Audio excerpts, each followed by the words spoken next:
નમસ્કાર ખેડૂત મિત્રો, આજે તારીખ 15 ડિસેમ્બર 2024 ને આજની સવારની હવામાન અપડેટની અંદર માહિતી મેળવીએ તો ગુજરાતમાં ફરીવાર ઠંડીનો રાઉન્ડ જોવા મળશે. સાથે જ આગામી દિવસમાં ગુજરાતનું હવામાન કેવું જોવા મળશે, માવઠાના વરસાદની સંભાવના ડિસેમ્બર મહિનાના અંતમાં છે તેની પણ અપડેટ આપણે આ વિડીયોની અંદર મેળવીશું. ચેનલમાં નવા હોય તો ચેનલને સબસ્ક્રાઇબ કરી નાખજો અને વિડીયોને લાઇક આપીને તમામ ખેડૂત ભાઈને શેર કરી દેજો. તો મિત્રો, વાત કરવામાં આવે તો ઉત્તર ભારતમાં થઈ રહેલી હિમવર્ષાને કારણે રાજ્યમાં ઠંડીનું પ્રમાણ વધ્યું હતું. તેમજ આપણે જણાવ્યું હતું કે 15 તારીખ સુધી ઠંડીમાં વધારો જોવા મળશે. તે મુજબ ઠંડી અત્યારે પડી રહી છે. જ્યારે વાત કરવામાં આવે તો આગામી દિવસોની અંદર હાલ તો કોઈ મોટા ફેરફાર થાય તેવી શક્યતા જણાતી નથી. તેમજ રાજ્યમાં આગામી 3 દિવસ દરમિયાન 2 ડિગ્રી તાપમાન એટલે કે વધે તેવી શક્યતા રહેલી છે. એટલે કે રાત્રિનું તાપમાન અત્યારે આગામી 5 દિવસ દરમિયાન થોડું વધી શકે છે, જેના કારણે અમુક વિસ્તારની અંદર ઠંડીમાં ઘટાડો પણ થઈ શકે છે. એટલે કે વધઘટ ઠંડીનું અનુમાન જોવા મળી શકે છે આગામી 20 તારીખ સુધી. બાકી ઠંડીનો નવો રાઉન્ડ આગામી 20 થી લઈને 30 તારીખ દરમિયાન આવે તેવી શક્યતા રહેલ છે, કારણ કે ઉત્તર ભારતના ભાગોની અંદર હિમવર્ષા કન્ટિન્યુ જોવા મળશે. તેની સાથે એક વેસ્ટર્ન ડિસ્ટર્બન્સ આવી રહ્યું છે, જેથી ગુજરાતમાં તેની અસર જોવા મળશે. ઉત્તર ભારતના ભાગોની અંદર ભારે હિમવર્ષા યથાવત જોવા મળશે, જેના કારણે ગાત્રોથી જતી ઠંડી 21 થી લઈને 30 ડિસેમ્બર દરમિયાન જોવા મળે તેવી શક્યતા રહેલી છે.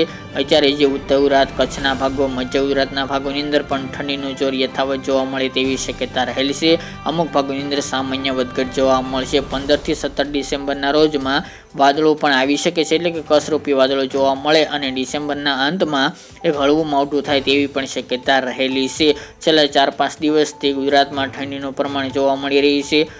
દિવસ દરમિયાન ઠંડા પવનને કારણે ઠંડીમાં વધારો પણ જોવા મળી રહ્યો છે, પરંતુ હવેથી પવનની ગતિમાં પણ થોડો ઘટાડો આવશે, જેના કારણે ઠંડીમાંથી થોડી ગુજરાતના ખેડૂતોને રાહત મળે તેવી શક્યતા રહેલી છે. બાકી કચ્છના ભાગો, ઉત્તર ગુજરાતના જે બોર્ડર લાગુ વિસ્તાર છે એ ભાગોની અંદર તાપમાન યથાવત નીચું જોવા મળી શકે છે. આ ચોક્કસપણે 2 ડિગ્રીનો વધારો જોવા મળે તેવી શક્યતા રહેલી છે. જ્યારે હવામાન વિભાગે આગામી 3 દિવસની આગાહી કરતા જણાવ્યું હતું કે ઠંડીનો જોર યથાવત જોવા મળશે. કચ્છમાં પણ હજુ કોલ્ડ વેવની શક્યતા નલિયા, રાપર, ભુજ, ભચાઉ, માંડવી, અડેસર સહિતના ભાગોની અંદર પણ છે. તેમજ ઉત્તર ગુજરાતના થરાદ, ધાનેરા, ડીસા, આબુ, અંબાજી જેવા ભાગોની અંદર પણ તાપમાન હજુ પણ 10 ડિગ્રી કરતાં પણ નીચું જોવા મળે તેવી શક્યતા રહેલી છે. 20 તારીખની વાત કરવામાં આવે તો 20 તારીખ બાદથી ફરીવાર પવનની સ્પીડમાં વધારો થઈ શકે છે.